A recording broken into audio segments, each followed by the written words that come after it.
Welcome to the Deep Dive. Today we're digging into the numbers behind Tencent Music Entertainment, or TME's, latest Q2 2025 earnings.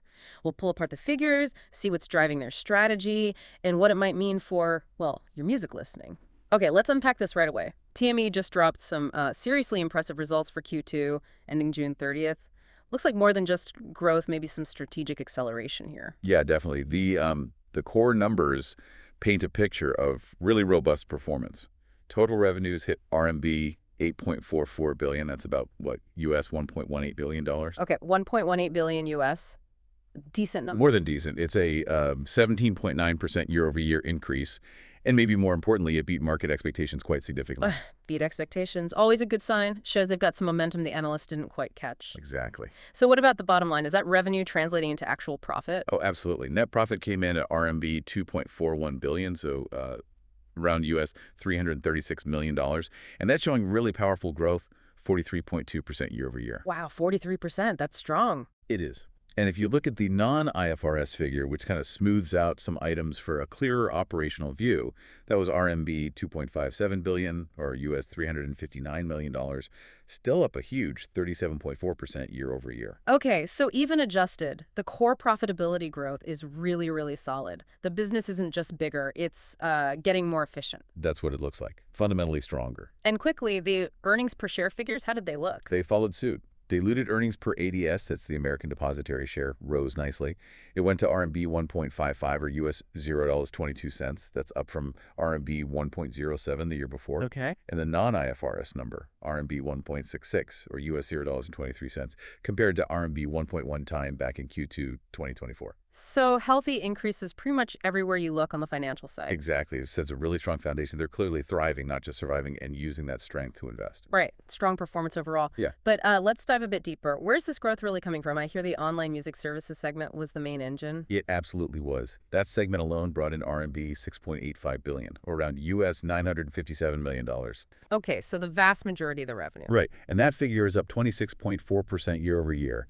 So, the core business is definitely firing on all cylinders. And within online music, I assume subscriptions are key. They're central. Music subscription revenues hit RMB 4.38 billion. That's about US $611 million. And that's up 17.1% year over year. 17% just from subs. People are clearly signing up or staying on. What about how much they're spending? ARPPU, right? Yep, average revenue per paying user. Yeah. That also saw good growth. It reached RMB 11.7 in the quarter. Okay, RMB 11.7. How does that compare? It's up from RMB 10.7 in the same quarter last year. So that's a 9.3% year-over-year increase. Almost 10% increase per user. How'd they manage that? Just price hikes? Not just price hikes, though. That might be part of it. Yeah. They specifically mentioned the expansion of their SVIP membership program. And crucially, they talk about continuously enriching the privileges for those SVIP members. Enriching privileges. Okay, what does that mean in practice? Like, what do you get as an SVIP? Well, think exclusive content, maybe early access, higher quality audio streams. They mentioned Viper Hi-Fi, special fan interactions, that kind of thing. And it seems to be working. They hit a new milestone, over 15 million SVIP subscribers. 15 million. That's a big number for a premium tier. Shows loyalty. Definitely reflects loyalty and that users see value in those extra perks. Okay, but I also saw something about overall user numbers, monthly active users. Ah, yes. That's an interesting dynamic. The overall online music MAUs actually saw a slight dip. It went down to 553 million from 571 million the previous year. That's a drop of about 3.2%. Fewer total users. But you just said paying users and revenue per user are up. That feels intentional. It does feel like a strategic choice, because the counterpoint is that paying users continue to grow. They reached 124.4 million paying users in Q2. That's up 6.3% year over year. Okay, so fewer free listeners perhaps, but more people opening their wallets and paying more when they do. Exactly. It points to a clear focus on monetization, on user value, rather than just chasing the biggest possible MAU number. Right. Quality over quantity, in a sense. Precisely. It shows their premium offerings are resonating, and people are willing to pay for that better experience. So what does this all mean for you, the listener? It probably means platforms like TME are doubling down on making those subscriptions feel worth it. Better quality, more exclusives, maybe features you can't get on the free tier. It could lead to a generally higher quality experience if you're willing to pay. Yeah, investing in the dedicated fans, the super fans. So thinking about the future then, they're clearly not just relying on subs. You mentioned this idea of a one-stop music service destination. What else are they building? Right. They're definitely diversifying, moving beyond just streaming subscriptions, the Right. advertising, live concerts, artist merchandise, building out a whole ecosystem. Okay, how's advertising doing? They reported strong year-over-year growth there, too. They mentioned a more diverse product portfolio and, interestingly, new ad formats, including a newly launched ad-based membership tier. An ad-based membership, like pay less but still get some premium features with ads. Sounds like it. Kind of hybrid model, perhaps, trying to capture more user segments. Smart. And the live events and merchandise side, that seems like a big push. Huge push. They highlighted robust growth for merchandise and offline performances. It's about more than just selling music. It's about the whole fan experience. They gave a great example, hosting the first international concert tour for G-Dragon in Macau. Oh, wow. G-Dragon. Big Yeah, name. massive. Over 36,000 fans attended, and apparently the official merch just flew off the shelves, sold out rapidly on site. That's incredible. That's not just a concert. That's like a mini economy around the artist. Exactly. Monetizing that deep fan loyalty directly. And it's not just the huge international stars. They also organized big stadium shows for Chinese artists like Fiona Sit, TIA-RAY, and GAI. Shows they can scale events. Right. Catering to their local market, too. And what I found really interesting was their support for emerging artists through their Tencent Musician platform. They apparently set up over 300 offline performance opportunities in just the first half of the year for nearly 100 artists. 300 gigs. Wow. Yeah, using their own event brands like City Live and Booth Live.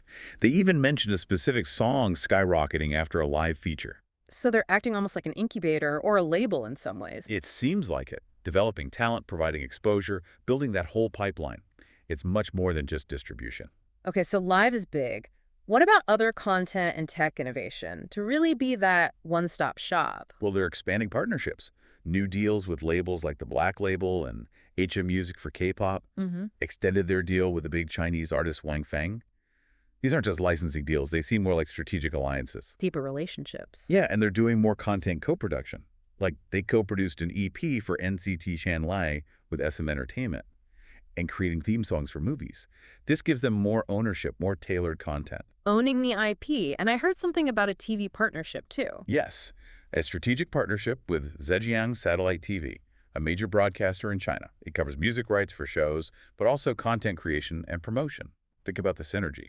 Launch a song on TME, promote it on a hit TV show, drive people back to the app. Exactly. Very smart cross promotion. And on the tech side, any cool new features? A few things. They launched something called Bubble on QQ Music for K-pop fan artist interaction, pushing their Viper hi-fi sound quality, enhanced audio processing, and something really unique, the industry's first AI chorus function in Kugu Music. AI chorus. What on earth is that? How does that work? Ha, right.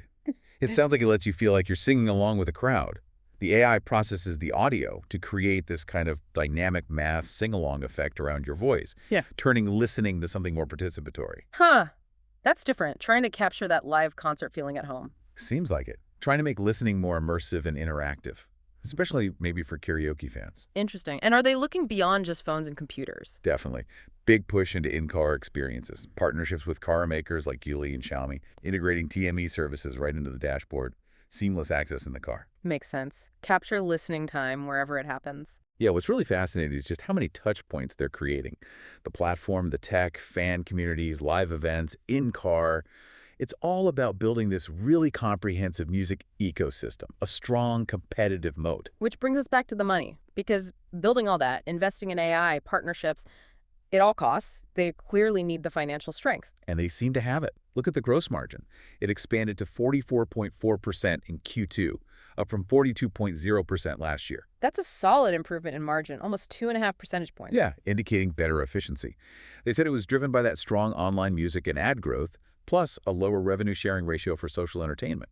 So they're keeping more of the money coming in. Okay, better margins. And operating profit. Also strong. Total operating profit hit RMB 2.98 billion. That's about US $416 million. And that's up 35.5% year over year. Very healthy. And their cash pile. Always important for flexibility. Extremely strong. As of June 30th, they were sitting on RMB 34.92 billion. let's call it roughly, US $4.9 billion in cash, equivalents, and short-term investment. Nearly $5 billion in cash. Wow. I did notice that was slightly down from Q1, though. Good catch. It was slightly down from about RMB 37.7 billion in Q1. Yeah. But, nearly $5 billion is still a massive war chest.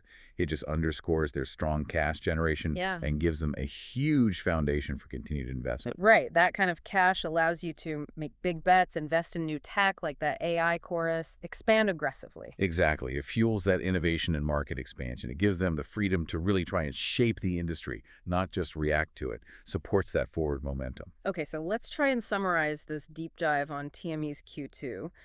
We're seeing really strong financials across the board, driven primarily by that core online music business, especially subscriptions, and getting more revenue per paying user, even if total users dipped slightly. Right. A clear shift towards monetization and premium value. And they're using that strength to strategically diversify, pushing hard into advertising, live events, merchandise, building out that whole ecosystem. Yeah, becoming much more than just a streaming app. It's a really interesting picture of a company firing on multiple cylinders and investing heavily in its future strategy.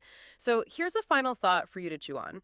TME talks about this dual engine strategy, enriching content and platform features on one hand, and expanding monetization like live events, fan communities, in-car stuff on the other. How might that dual approach really reshape the global music scene? And maybe more personally, how could it change your own music habits and how you connect with artists down the line? Something to think about. Thanks for joining us on The Deep Dive.